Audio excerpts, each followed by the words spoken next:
Mesdames et messieurs de la presse, s'agissant de la révision ou du changement de la Constitution, le nouvel élan préconise, et c'est là depuis de nombreuses années, une série de réformes pour améliorer la gouvernance. Il s'agit notamment de la titrisation des terres en faveur de communautés locales. Ici, le nouvel élan a toujours voulu que soit reconnu juridiquement le droit des communautés locales à la concession perpétuelle de terres, ce qui s'oppose à l'actuel système foncier.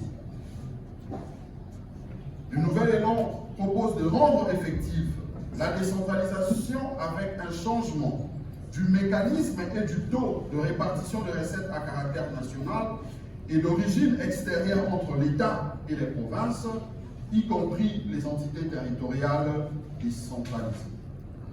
Le nouvel élan propose de rendre concret le transfert des compétences exclusives de provinces par l'État en faveur de provinces.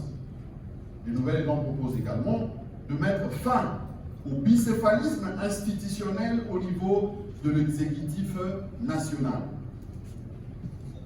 Il propose de doter le pays d'une constitution définitive en mettant fin à l'existence de l'actuelle constitution du 18 février 2006, laquelle pour nous est une constitution de transition. Car, après la loi fondamentale de 1960, considérée comme une constitution de transition, puisque élaborée au Parlement belge, les Congos devraient entrer dans le processus qui devrait le conduire à la République, chose qui n'est jamais arrivée. Depuis ce temps, le peuple a vu son pouvoir être confisqué par les impérialistes qui vont imposer une oligarchie sous plusieurs formes au point d'empêcher le pays d'avoir une constitution définitive et républicaine. Car la constitution du 18 février est une constitution rédigée par un parlement de facto, des députés nommés par un pouvoir de facto et promulguée par un président de facto. Ce qui sous-tend justement notre thèse de la continuité du péché originel. Depuis lors, Adolphe Muzito s'est toujours illustré comme l'un des bons élèves de cette école, avec notamment la thèse du changement de la Constitution pour revenir à la souveraineté du peuple. À titre d'exemple, nous pouvons citer l'une de ses interventions lors des ateliers du cinquantenaire du Palou en octobre 2014. En 2016, il a publié une tribune intitulée « Deux dialogues des transitions ».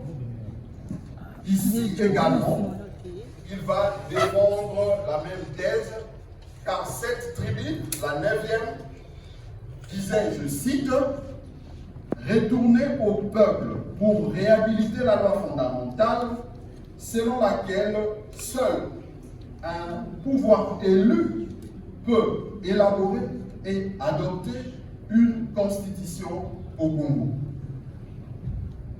Il insiste en disant installer ainsi un deuxième verrou qui serait le peuple lui-même, en ce qu'il deviendra la seule source de légitimité et de légalité pour tout pouvoir constituant.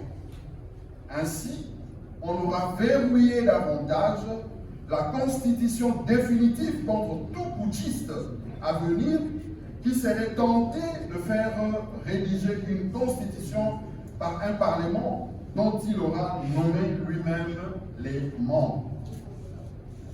Pendant la campagne électorale de 2023, nous étions, nous Nouvel Élan, l'un des rares partis politiques qui avait battu campagne avec des idées claires en ce qui concerne la révision de la Constitution qui pouvait amener à son changement total pour réhabiliter le peuple dans sa souveraineté.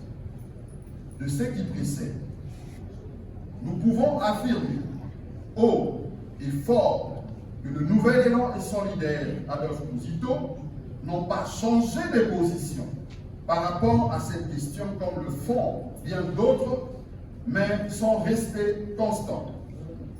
Pour être honnête avec notre peuple, que tous ceux qui s'opposent aujourd'hui à l'idée de la révision de certaines dispositions de cette Constitution, voire à l'idée de son changement, regardent le peuple en face et reconnaissent qu'à un moment donné de l'histoire récente de notre pays, ils étaient parmi les défenseurs acharnés de cette même démarche.